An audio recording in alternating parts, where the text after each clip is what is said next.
What's up, everyone? Good to see everybody. I haven't done one of these in a long time.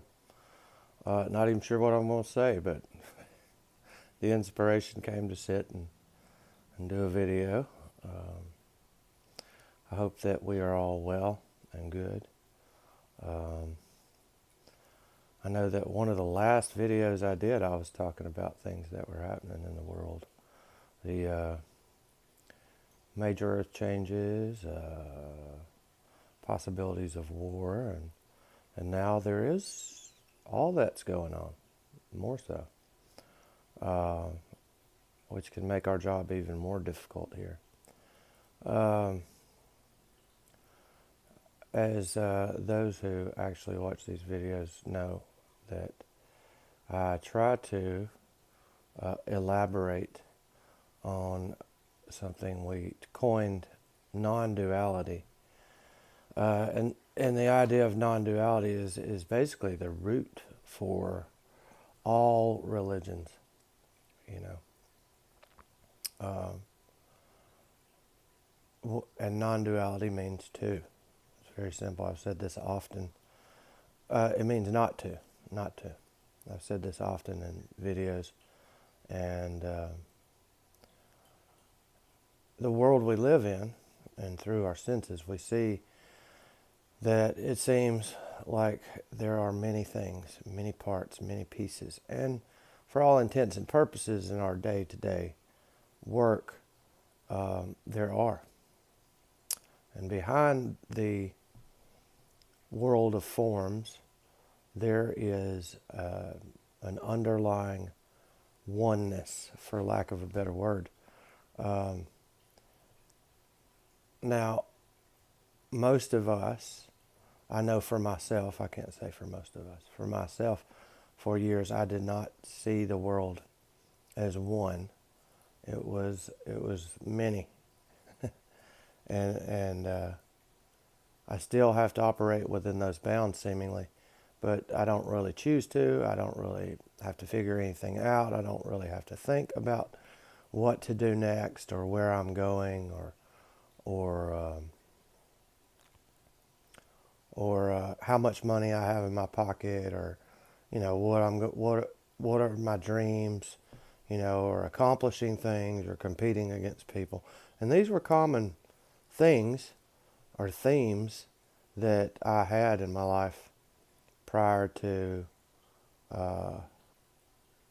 awakening, for lack of a better word. I don't really like that word. It's more like a climactic realization of one's true nature, and the stripping away of that which is not true.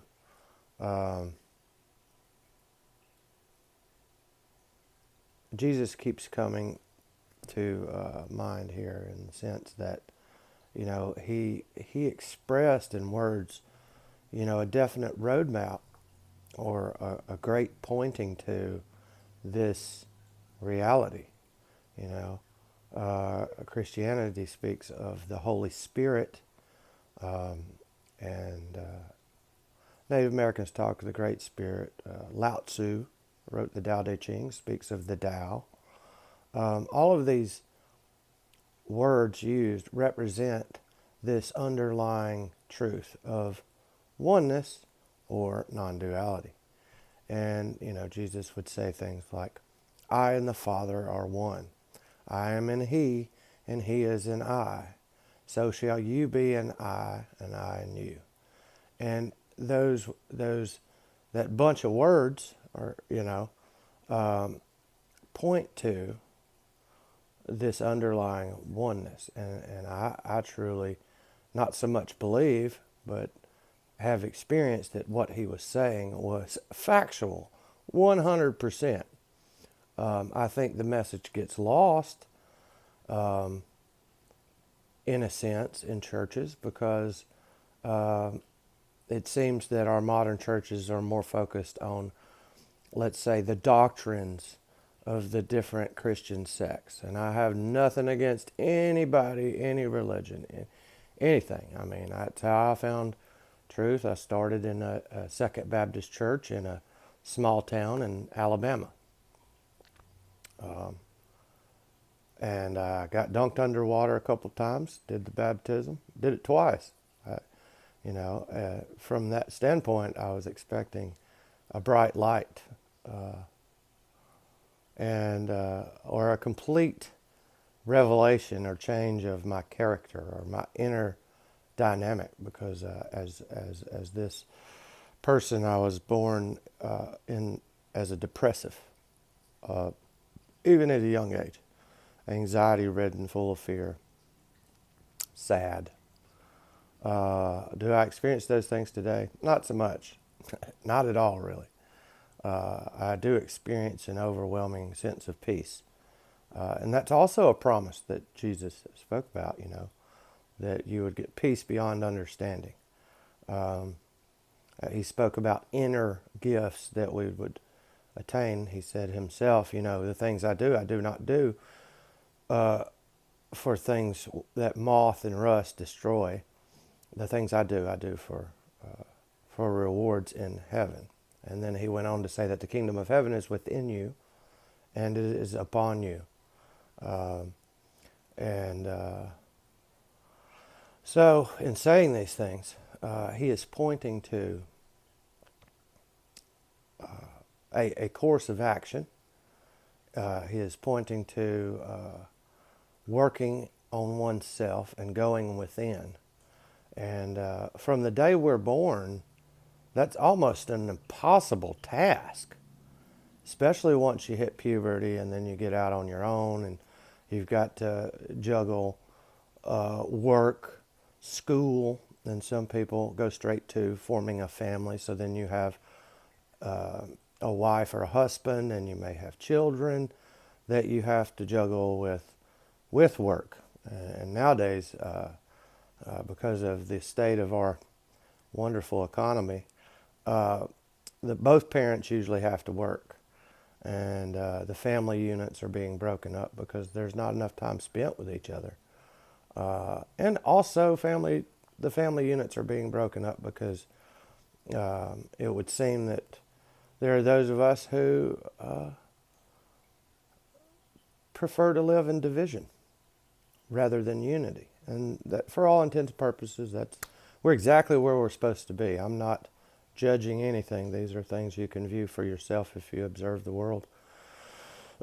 So, I like to say that things like the Bible or the Tao Te Ching or the Quran, these are spiritual roadmaps. Lao Tzu, Muhammad, Jesus, these were guys on the side of the road selling road maps to, let's say, Florida, okay?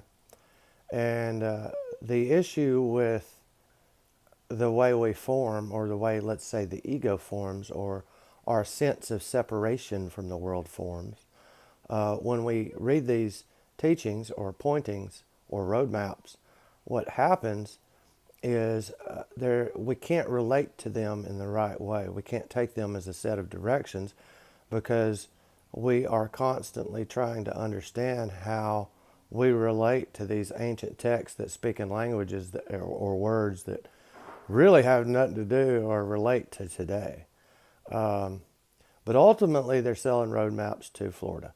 And what happens is, because we don't take enough time to really get down into this literature on our own, without other people's interpretations, and ask or pray to be shown correctly what they mean.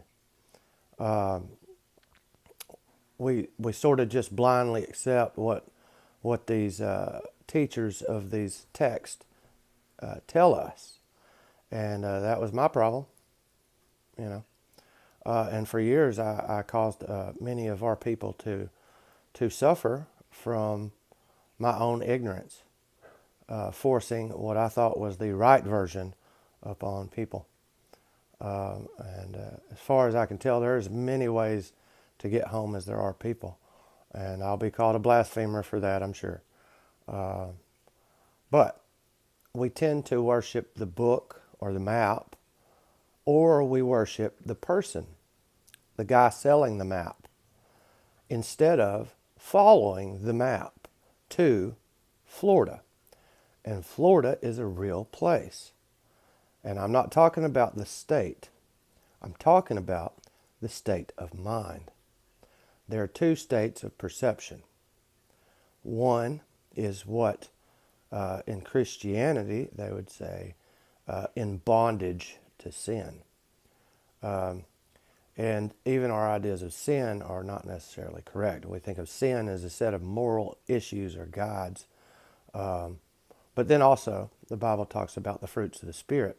So now we can fake those, peace, patience, kindness, mercy, and love, but really they're an after effect of attaining what they say in Christian, the baptism of the Holy Spirit. So there's two baptisms. And for myself, my fiery baptism happened in Los Angeles, California, about 10 years ago, give or take. And it was not pleasant. It was not pleasant. I experienced as this character what St. John of the Cross went through after that.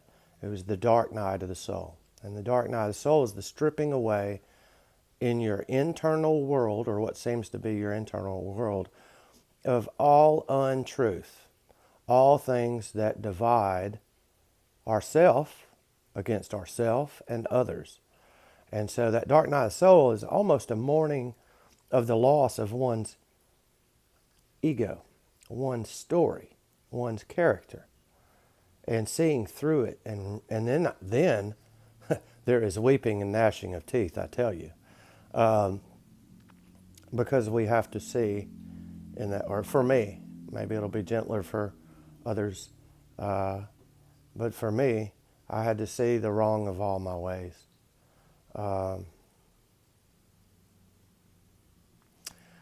And there was a lot of wrong, you know.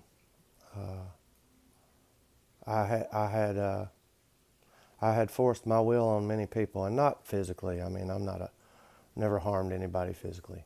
But when I'm telling you, you've got to believe this, or you've got to believe that, or no, you don't have to believe anything. In fact, I'd prefer that if you could, stay away from beliefs, because no belief is true.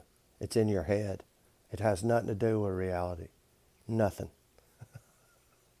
And most conversations today, well, I don't believe that. Well, I believe that. Well, I believe this. Well, they believe that, and we believe that, and we believe this. And yeah, it's weird. Our minds can get lost in the world of ideas and pull us entirely out of reality, so that we're living through a filter of bondage. Bondage to what? Bondage to fear. I've heard people say, well, if there is a God, well, why do children die? Why are there wars? Well, that's not, at least biblically speaking, we're given free will. So what we're seeing in the world is a direct result of our own ignorance and our own free will. God has nothing to do with it at all.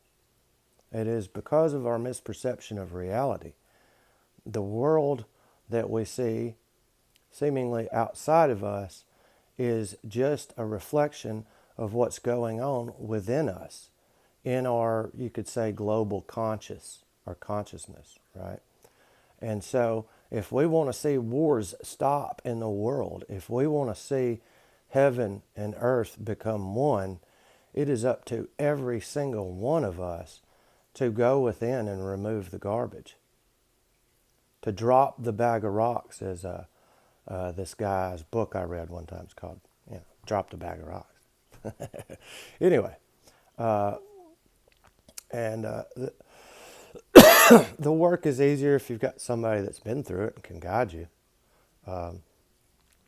It's not so sad, but the harsh reality is that most of us are not willing to do the work, because the worries of the world, they drown out the desire for peace, or the what would you call it, the shiny objects in the world constantly call upon our and demand our attention.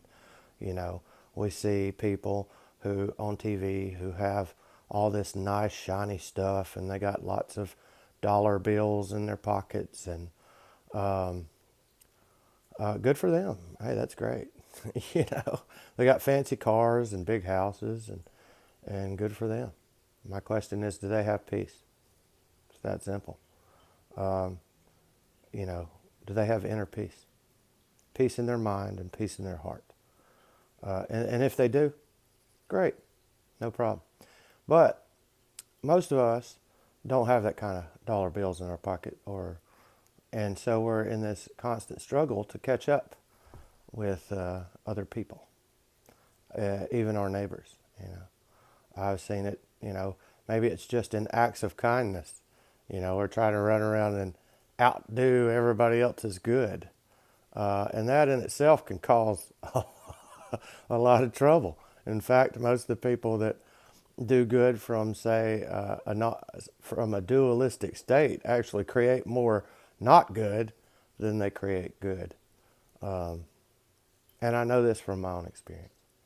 I'm not just guessing. I'm not opinionating. I'm not believing. It is from my direct experience. Um, and our experience is our greatest teacher. You know, so if you don't believe anything I'm saying, please don't believe it. Just take it and go find out for yourself. You know, because I have nothing to teach. Um, in fact, what happened to me is I unlearned everything. You know, I became dumb. Dumb as mud. And it's such a wonderful place to live. To not know. To not know where I'm going to get my next meal from. To not know, you know, if I'm going to have enough money in my pocket to get on down the road a little bit. To not know, you know, if there's a woman for me, you know. These are worries that I used to have a lot, and they still pop up. Don't get me wrong, um, because that's the nature of this realm we're in, um, and I would say that this realm is simply to help our soul grow, and it has nothing to do with our daily interactions. Though the daily interactions help us grow, you know, life can be very painful. Buddha said that life is suffering. You know, pain, what do you say? Birth, sickness, old age, death. Life is suffering. That seems to be a very gloomy outlook, but that is the nature of life. You just got to look around. Birth, sickness, old age, death. And then in between all that is us running around trying to grab everything we can out of life, uh, and the options that are here. From a divided perception. You know, me, my, I. You know, I love the word we, but me, my, I has no use for 8 billion people on one planet. Has no use, none. Um, in my experience, other than helping us all to wake up and causing us a lot more pain than is necessary. There have been groups of humans throughout history who within their ranks, all of them had a greater perception of the whole. You know, I often like to imagine what it was like to be living in the tribal communities of the Americas before, uh, you know, another civilization came in and took it over, because they, you know, spoke of the ancestors. They spoke of grandmother and grandfather. You know, grandfather sky, grandmother earth, four directions, and the star people. But most importantly, they knew of the Great Spirit, and they would say that the Great Spirit is in and through everything. In fact, without the Great Spirit, we would surely not exist. And then we have the Holy Spirit and Christianity. And something spiritual has been totally turned into something dogmatic, I guess you would say. Uh, where do we go from here? Man, I keep wanting to talk about Jesus today. What a cool dude. You know, I don't know for a fact that he existed. and I'm not going to get in an argument with people whether he did. However, the Bible is still there to be read. It does talk about this person and how he took on the sins of the world and then was sacrificed on a cross. And I often, as a young boy, would read that, or a young man, and be like, how would, and he didn't cry out. That's what it says anyway. How would, a human being do that? How could a human being go to a cross and allow others? Because he had a chance to turn away in the Garden of Gethsemane. He had a chance. He's like, Father, if thou wilt take this cup from me, but nevertheless, thy will not mine be done. How do you do that? How do you sacrifice yourself? Well, in my experience, this is a sacrifice we all must make if we want the world to actually change for the better. And it doesn't have to be as destructive as, per se, getting hung on a cross. It can be as simple as sitting at home and meditating and looking within and removing the garbage over a period of time. It can be something as simple as writing down on paper a list of your fears, your resentments, and seeing your part in all of that and leaving other people's part out of it. If anything, the message of Jesus and these other great teachers is a very empowering message. So much so that if you can see what they could see, you won't need anything except minimum sustenance to get by. Well, what I mean by that is enough food, enough water, enough shelter. And clothing is shelter. Beyond that, it's vanity. And people might feel upset about that, but I can't help that. I've suffered under the hand of vanity, and I wouldn't want anybody else to suffer under it. Speaking of one of the deadly sins, biblically there's 7. The deadly sins are, pride, anger, envy, lust, sloth, greed, and gluttony. And if you break those down and look at the root cause of all of those, it's self-centered fear. And the ultimate fear, the root of all fears, is fear of no more me, fear of death, fear of an end. That's what all of those come from.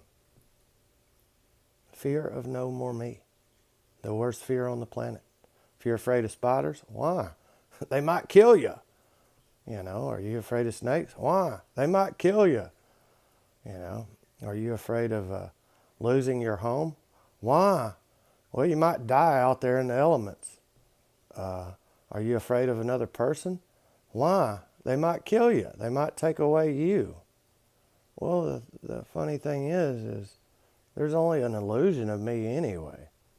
The body, we know, comes and goes. All we have to do is look around. There's death every day. Every day. Whether it's people we know, or insects, or birds, or dolphins, or whales. The only constant is change. So where am I going with all this? Well, this inner looking that we're talking about helps us see through the illusion of separation. For some reason, in the human form, it would seem that we have the ability to realize within ourselves that we are ultimately all one. That I can know, energetically, spiritually, in fact, we are all one. If I do something here, it ripples out to the ends of time and back. Same for you. That's a lot of responsibility, huh? So for everything, every thought, every emotion, every word, and every action, there are repercussions. Hence, we can get into what Buddha talked about, karma. You reap what you sow. We reap what we sow. And unfortunately, there's a virus in the world today where we play victims. I've played victim, so I'm not saying I'm out of that loop. Uh, we play the victim, the circumstance. And it's a lot easier for me to play the victim than to take responsibility for what's happening in my life. And I know how we think. Some of us are like, well, if this happens to this type of person, they didn't have a choice in that. Well, that's true. Maybe they didn't. Uh, Maybe they lived prior to this life and they're suffering from the consequences of their previous life. I don't know. Not saying I know. In fact, I don't know much of nothing. Um, Only thing that I can vouch for is that we're one. And that's been said throughout history. And there's millions of us, billions of us going to religious places that are trying to guide us to that understanding within ourselves. To this day. To this day.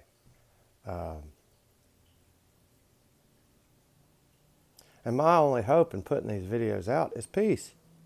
Peace for you. Peace for your family. Peace for the world. Peace for us all. Will that be the outcome? It's ultimately up to you. It's like Neo, in the Matrix. He's like, I'm going to go out and show people some stuff, but it's up to you. We are powerful beyond measure.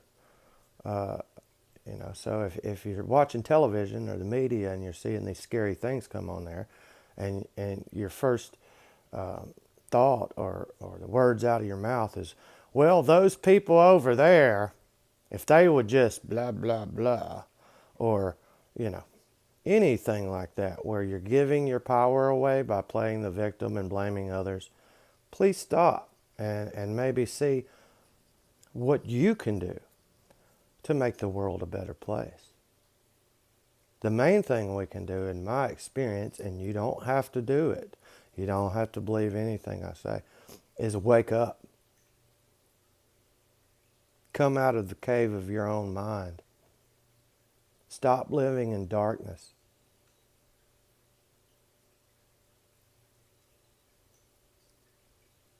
And the darkness is dark. Dark, dark. Two ways to perceive the world. It's one or it's many. If it's many, I'm in bondage and I'm in the state known as suffering. If I operate from non-duality or oneness and it's one, then no more suffering. If there's no self, no ego, then how can I suffer? If there is a self, which is entirely an illusion, whether I like it or not, whether I agree with it or not, I'm in suffering. It doesn't matter if I have a mansion, if I run the world, if I have $10 billion, if I, control every human on the planet. It does not matter. I can have all of those things. I can have anything that you imagine is going to make your life better. And if I don't have peace, I don't have nothing. Nothing. And all you got to do is ask yourself, do I feel peaceful right now? Do I have peace? Do you have peace in your mind and in your heart? And it's pretty simple. I mean, if your head is talking or thinking, that's not peace. If you're feeling anxiety or any kind of emotion in your heart other than stillness, then that's not peace. And I know what's going on in some of our minds. Well, how can you operate in the world without thinking? I mean, feelings are important. Who are they important to? Are they important to what you really are? Or are they important to an illusionary self that is causing you all this trouble? And that doesn't mean if you interact with me interpersonally on a one-on-one level in reality that I'm going to be an asshole to you. I might, though, if you're an asshole to me. It all depends on the situation. I do as I'm supposed to do. I don't hurt nobody. I don't harm nobody. I don't take what's not mine. Uh, and there will be people that say, oh, yes, he does. Oh, yes, he does.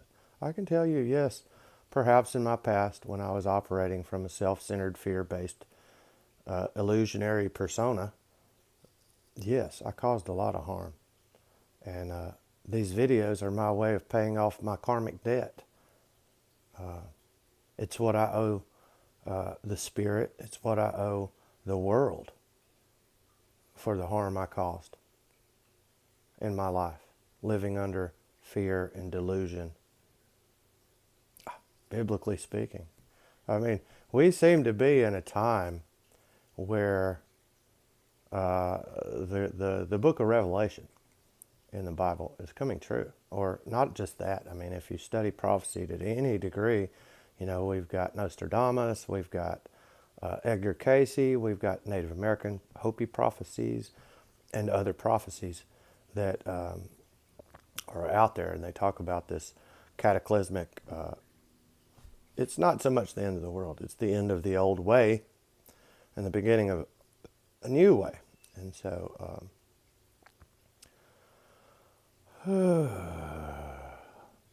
looking at that, I think we are at that time, you know, and since we seem to be getting there, wars and rumors of wars, and you know, earthquakes in diverse places, and all that good stuff. If from what I understand from the prophecies, we need to get our poop together.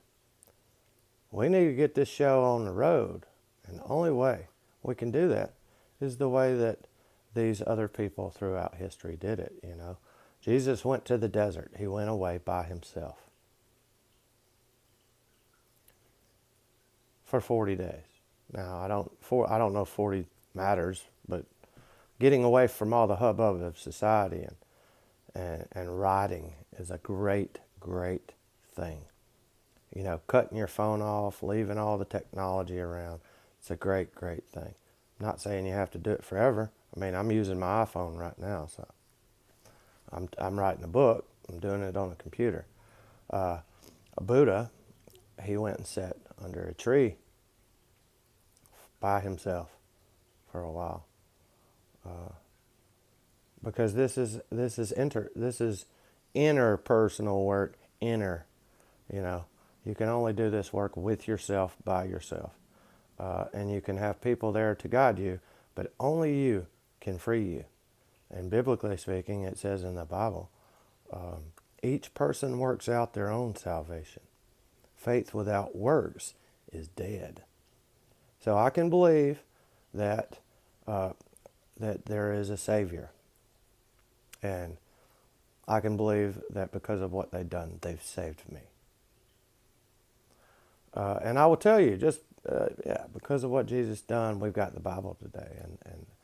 And if it weren't for his message and his story making it to me, I would not be sitting here with you today. But in that book, Basic Instructions Before Leaving Earth, it says, if the blind lead the blind, they both fall in a ditch.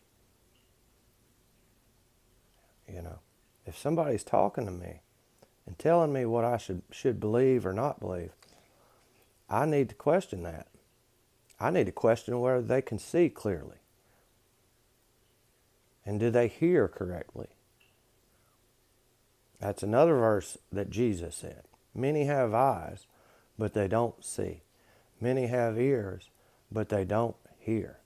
That's a literal statement. He's not being figurative. That's a literal statement.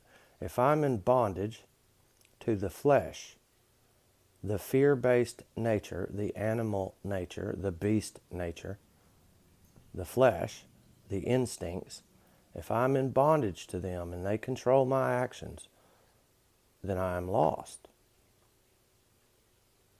I'm lost. And the fears, the instinct in me is telling me what to see and hear. instead of seeing and hearing the truth that sets you free.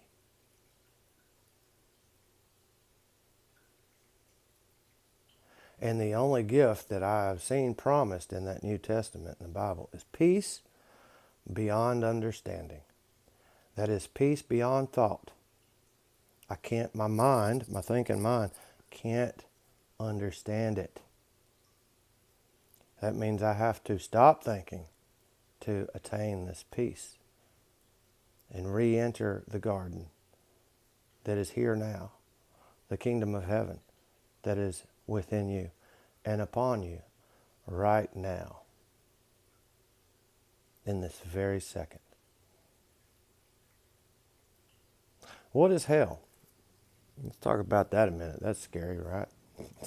You don't get this right, you're going to burn in hell forever. Ooh. What a horrible thing to have to live with for 30-something years. You know, I was first told that God is love, then I was taught I was a sinner. And then I taught, if I didn't get this right, at least this is the way I perceived it, that I was going to burn in hell forever. And what a torturous place. But hell is being in bondage to the flesh. You are spirit. And that spirit is one. You don't have to believe me. Go find out for yourself.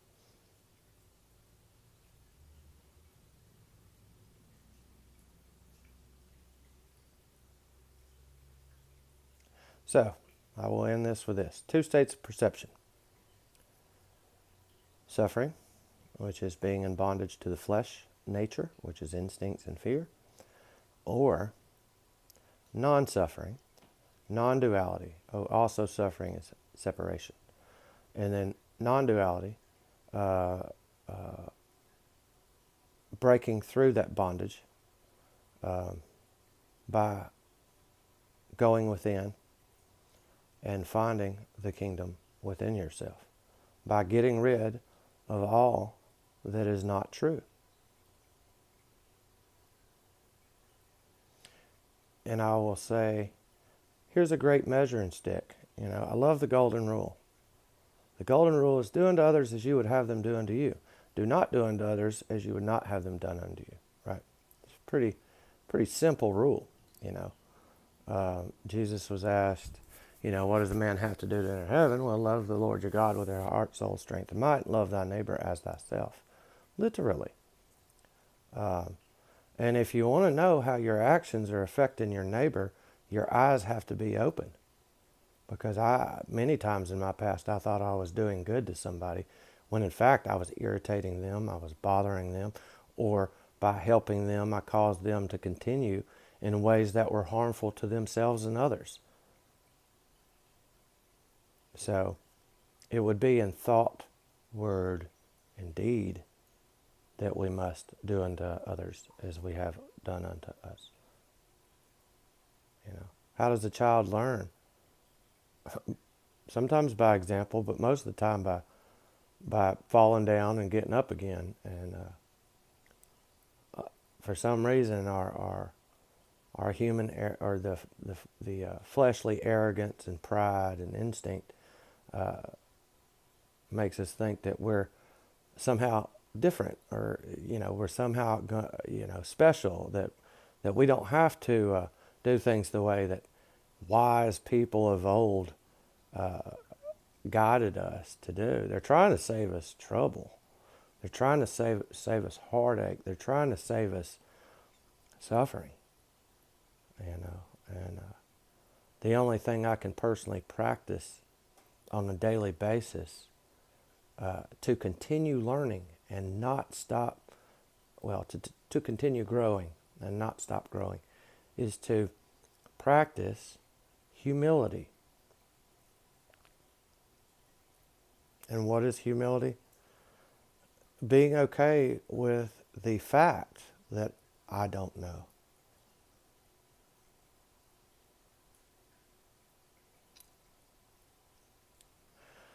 All right, that's it. The stream has ended.